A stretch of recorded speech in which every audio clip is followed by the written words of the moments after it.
मी म्हणजे कल्ला, मी म्हणजे यारी, मी इन्फॉर्मेशनची दुनिया भारी. मी म्हणजे कल्ला, मी म्हणजे यारी, मी इन्फॉर्मेशनची दुनिया भारी. मी म्हणजे ड्रामा, मी म्हणजे गाणी, मी म्हणजे गप्पांची रंगत न्यारी.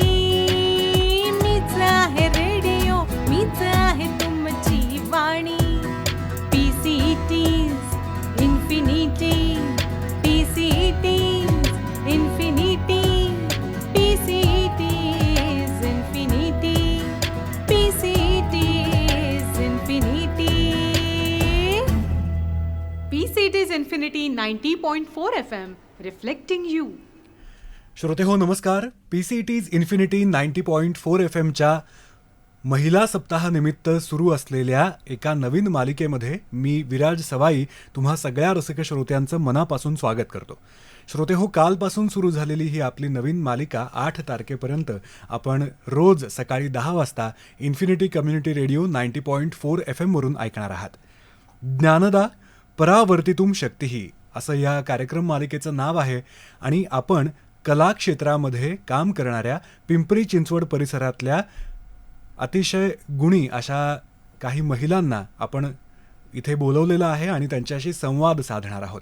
आजच्या आपल्या कलाकार आहेत सौ रमा श्रीकांत घारे आणि त्या चित्रकार आहेत. अनेक वर्ष त्या चित्रकलेचं शिक्षण देण्याचं सुद्धा काम करतात. अगदी थोडक्यात त्यांची ओळख करून देण्यापूर्वी रमाताई, तुमचं खूप मनापासून स्वागत आहे इन्फिनिटीच्या स्टुडिओमध्ये. नमस्कार. श्रोते हो, थोडक्यात अगदी ओळख करून देतो. रमा श्रीकांत घारे यांचं कला विश्व महाविद्यालय सांगली इथे GD आर्टची पदविका घेऊन त्यांचं शिक्षण झालेलं आहे. 1986 साली त्यांनी ही पदविका घेतली आणि 2004मध्ये SNDT विद्यापीठातनं पेंटिंगमध्ये त्यांनी MA पूर्ण केलं. खरं तर लहानपणापासूनच त्यांना चित्र काढण्याची आवड होतीच आणि चित्रकला ही चांगली जमती आहे असं त्यांच्या लक्षात आल्यानंतर मात्र त्यांनी पूर्णपणे त्यांचा जो ओढा होता तो चित्रकलेकडे वळवला. मोर्चा त्यांचा चित्रकलेकडे गेला. आपल्या भारतामध्ये विविध राज्यांमध्ये ज्या वेगवेगळ्या प्रकारच्या चित्रशैली गेल्या अनेक शतकांपासून आपल्याकडे पाहायला मिळतात, त्यातल्या लघुचित्रशैली हा त्यांचा सगळ्यात जास्त आवडीचा विषय आणि त्यामध्ये त्यांनी खूप काम केलेलं आहे. त्यांच्या या सगळ्या प्रवासाविषयी त्यांच्याकडून अगदी मोजक्या शब्दांमध्ये आपण जाणून घेणार आहोत. तेव्हा पुन्हा एकदा रमाताई स्वागत करतो आणि सुरुवात करतो की कसा हा सगळा प्रवास चालू झाला. जसं तुम्ही आत्ता तुमच्या ओळखीमध्ये लिहून दिलं आहे तसं की लहानपणापासूनच ही चित्रकलेची आवड होती. ह्यातच शिक्षण घ्यायचं हे त्या काळी तुम्ही घरच्यांना कसं सांगितलं? घरच्यांना पटवायला थोडं अवघड गेलं. पण मी ठरवलं होतं की 12वी नंतर मी शिकणारच नाही मग पुढे. बरं. मी इकडेच जाणार आहे. आणि माझी एक मैत्रीण पण योगायोगाने माझ्या वर्गातच होती. तर तिने मला सांगितलं, आपल्या इथं कॉलेज आहे. ते माहिती नव्हतं मला आणि तिच्यामुळे मी तिकडे बघायला गेले. म्हणजे पहिला गुरु ती आहे. तिच्यामुळे मी इकडे गेले आणि माझं शिक्षण सुरू. बरोबर, कोणीतरी एक बूस्ट करणारं लागतं नाही का? आणि कला विश्व महाविद्यालयाचं नाव मी अर्थातच ऐकलेलं आहे. एक प्रतिथयश असं हे कॉलेज, अनेक नामवंत कलाकार त्या कॉलेजनी आजपर्यंत दिले. खरं तर चित्रकला हा तसा बघायला गेला तर फक्त छंदापुरता विषय म्हणून आजही समाजामध्ये बघितला जातो. पण या चित्रकला विषयामध्ये आपण करिअर करू शकतो हे त्यावेळेला ठरवणं आणि त्या दिशेने वाटचाल सुरू करणं हे खूप महत्त्वाचं असतं. पदविका अभ्यासक्रम झाल्यानंतर तुम्ही इथे किती वर्ष राहत आहात? मी 90 सालापासून राहते पिंपरी चिंचवडमध्ये. क्या बात आहे. आता खरं तर पिंपरी चिंचवड 90 साली जर का विचार करायचा झालं तर अगदी छोटंसं गाव आणि आता तर कुठलीही आजूबाजूची गावं सुद्धा इतकी मिक्स होऊन गेलेत, मर्ज होऊन गेलेत. चित्रकलेच्या भाषेमध्ये ब्लेंडिंग त्यांचं झालेलं आहे. तर की ते आता ओळखू सुद्धा येत नाहीत. त्यावेळेला एक छोटंसं गाव होतं. तर अशा वेळेला इथे तुमचा जम तुम्ही कसा बसवलात हे ऐकायला आवडेल. आता जम बसायचं म्हणलं तर जेव्हा मी शिक्षण घेतलं तेव्हा काय असं नव्हतं की मी कुणाला शिकवेन किंवा ह्याचा पुढच्या आयुष्यात मला काही उपयोग होईल किंवा इथपर्यंत मी येऊ शकेन. आवड होती म्हणून शिकले आणि फक्त काम करत राहिले. बरं. मग ते काही पालक यायचे आमच्या मुलांना शिकवा असं करून. तर मुलांना लहान शिकवणं हे मला पटायचं नाही. बरं, अच्छा. की त्यांना यायलाच पाहिजे असं, कारण मला येत होतं म्हणून मग शिकवून हे येत नाही असं. कारण आपली लहान मुलांची चित्रकला म्हणजे भिंतीवरती रेघोट्या ओढण्यापासून जी सुरुवात किंवा होते. प्रत्येकाचं मानसिकता वेगळी असते. बरोबर. त्यामुळे त्यांना त्यांचंच उमलावं लागतं. मग यात काय आपण शिकवायचं. अच्छा. असं होतं. मग त्यांच्याकडून काय येत आहे. मग ते कोणत्या मार्गावर जाऊ शकतात ते बघून मी त्यांना म्हणजे मार्गदर्शन, म्हणजे शिकवणं हा मी शब्द नाही मानत, त्यांना दिशा देण्याचं काम केलं. क्या बात आहे. हा खूप महत्वाचा थॉट रमाताई तुम्ही आता सांगितलात. कारण की कला खरं तर शिकून त्यातली कौशल्य किंवा आपण निपुणता वाढवू शकतो त्याच्यामधली, पण काही उपजतच असायला लागतं. तर ते उपजत गुणांचंच विकसन करणं हा तुम्ही एक ध्यास घेतलात आणि गेली अनेक वर्ष पिंपरी चिंचवड परिसरामध्ये काम करत आहात. नुसती लघुचित्रशैलीच चित्रकलाच नाही तर तुम्ही मूर्तिकाम, मातीकाम सुद्धा करता. तर त्याबद्दलही या मुलाखतीत आपण पुढे जाणून घेणारच आहोत. सुरुवात आपण चित्रकलेपासूनच करूयात की तुम्ही कुठल्या कुठल्या माध्यमांचा वापर करता किंवा शिकवताना सुद्धा तुम्ही मग लघुचित्रशैली शिकवता की मग अगदी बेसिक पासून सुरुवात करता, कसं करता? तर विद्यार्थी आला ना की तो कुठल्या लेव्हलला आहे बघूनच मी शिकवते. बरं. म्हणजे असं नाही की परत सगळ्यांना पहिलीमध्ये बसवायचं असं नाही. तो ज्या पायरीवर आहे तिथून मी पुढं शिक्षण देते. आणि त्याला जे आवडेल, कारण मला कळतं की ह्या मुलाला काय किंवा मुलीला काय आवडतं. इव्हन मोठे पण लोक आहेत. अच्छा. आणि त्याच्याप्रमाणे त्यांना द्यायचं. बरं, म्हणजे वयाचं बंधन नाही. वयाचं बंधन नाही. बरं. आणि असं आहे की येत नाही किंवा तुला येणार नाही हा शब्द मी वापरत नाही. बरोबर. तुला येणार आहे आणि तू जे काढणार आहेस ते आम्ही बघणार आहे आणि तेच लोकांना आवडतं. खरं.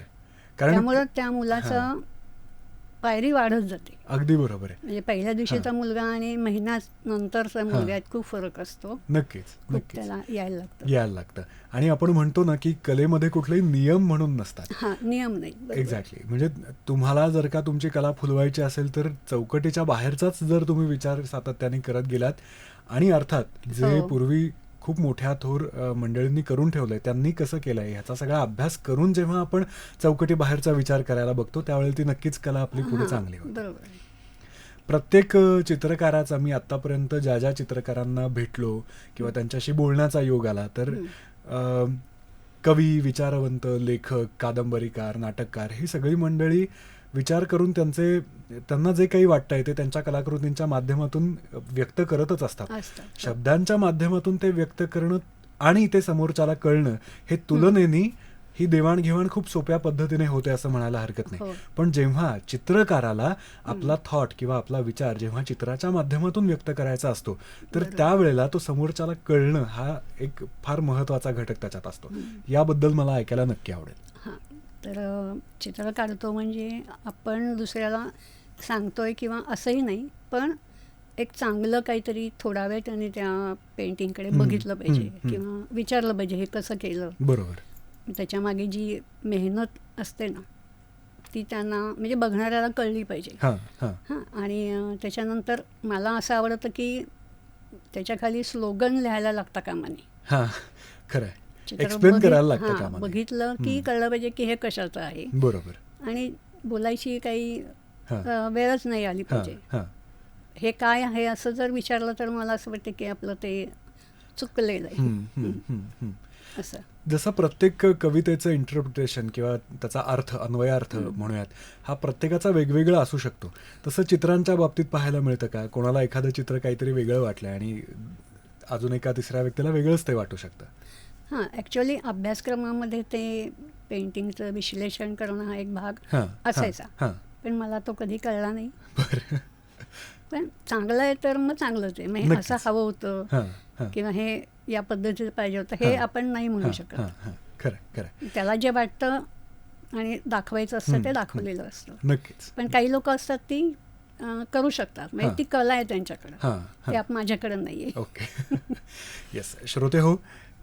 श्रोते हो, PCT's इन्फिनिटी 90.4 FMच्या ज्ञानदा परावर्तितुम शक्तीही या महिला सप्ताहानिमित्त सुरू असलेल्या या विशेष मालिकेमध्ये पुन्हा एकदा स्वागत करतो. मी RJ विराज आणि आज आपल्याबरोबर स्टुडिओमध्ये उपस्थित आहेत चित्रकार रमा घारे. आपण त्यांच्याशी त्यांच्या या सगळ्या प्रवासाविषयी गप्पा मारतो आहोत आणि तुम्हाला मगाशी सांगितलं त्याप्रमाणे की गेली अनेक वर्ष पिंपरी चिंचवड परिसरामध्ये कला क्षेत्रामध्ये काम करणाऱ्या या गुणी सगळ्या महिलांबद्दल किंवा त्यांच्या बरोबर आपण हा संवाद सगळा साधणार आहोत. आणि रमाताई, आपण मगाशी लघुचित्रशैलीबद्दल किंवा चित्रांच्या अर्थाबद्दल बोलत होतो. तर लघुचित्रशैलीबद्दल बोलायचं झालं तर त्याच्यामध्ये न कळणं असं खरं तर काही नसतं, कारण की आपले पौराणिक ऐतिहासिक असे विषय त्या चित्रशैलीमध्ये प्रकर्षाने घेतले जातात. आणि सगळ्यात महत्त्वाची गोष्ट म्हणजे त्याची रंगसंगती, त्याचं रेखाटन करणं आणि अत्यंत बारकाईने ज्या गोष्टी करायच्या असतात त्यासाठी लागणारा पेशन्स. तर ह्या सगळ्याच बद्दल ऐकायला आवडेल. हां, तर मला बारीक काम करायला खूप आवडायचं.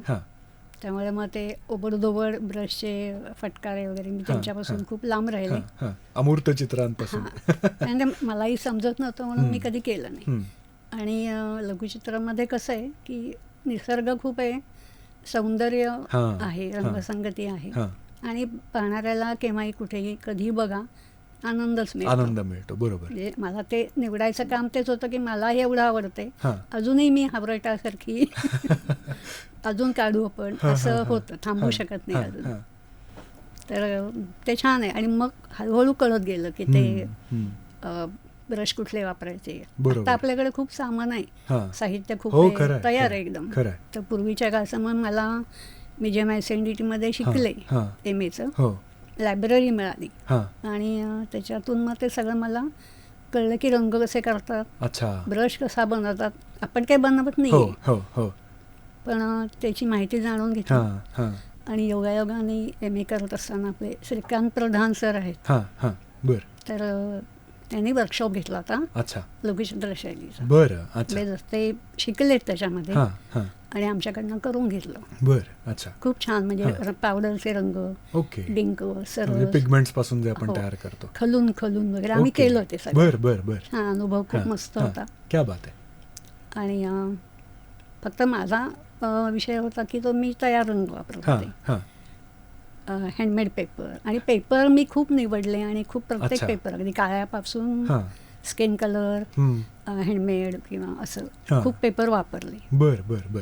हो, कारण की आता जनरली ही जी पारंपरिक चित्रकला आहे ती कुठल्या तरी झाडापासून निर्माण होणाऱ्या, म्हणजे जशी सुपारीची विरी असते किंवा त्याचं साल असतं तर त्याच्यावरती वगैरे केलं जातं, कापडावरती केलं जातं. तर मग ह्याची काही प्रक्रिया तुम्हाला कागदावरती करायला लागते आधी? नाही.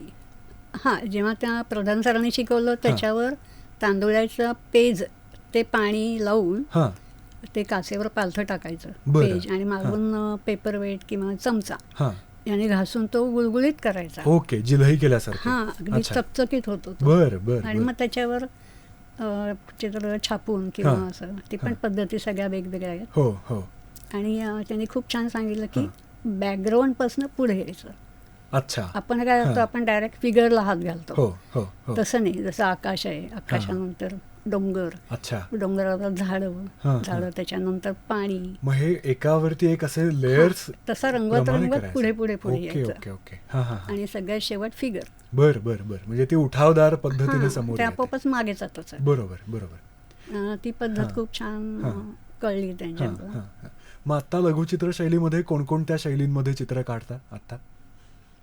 मला एक कांगरा शैली आवडायची आणि ते बघून मी माझं न बघता कुठेही फिगर काढून ती कशी बसवायची, विषय फक्त आपण बघायचा. बरोबर. आणि फिगर माझी असं मी ते डेव्हलप केलं. ओके. मग आणि कॉपी नाही करत. बरोबर.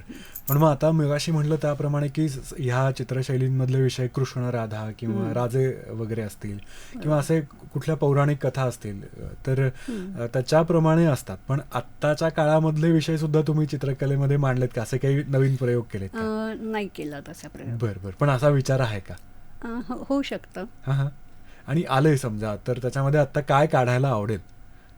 खरं मी बाकी म्हणजे राधाकृष्ण किंवा राजे महाराजे सोडून काही काढलं नाही, म्हणजे सौंदर्य. पण आम्हाला सर त्याने सांगितलं होतं की दागिने घालून पण दुःख दाखवू शकतो.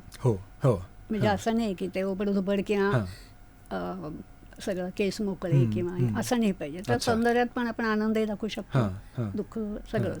बर, पण मग ह्या लघुचित्र शैलीमध्ये चेहऱ्यावरची एक्सप्रेशन्स जर का दाखवायची झाली तर मग ती कशी दाखवतात? कारण एका बाजूंचा चेहरा दिसतो ना, असं समोरून दिसत नाही. समोरून नाही. तर ऍक्च्युअली ना मला असं वाटतं की आपण जेव्हा काढत असतो ना तेव्हा आपल्याला नाही समजत की तिथे काय बनतंय, ते बनत असतं. अच्छा, काढत नाही आपण.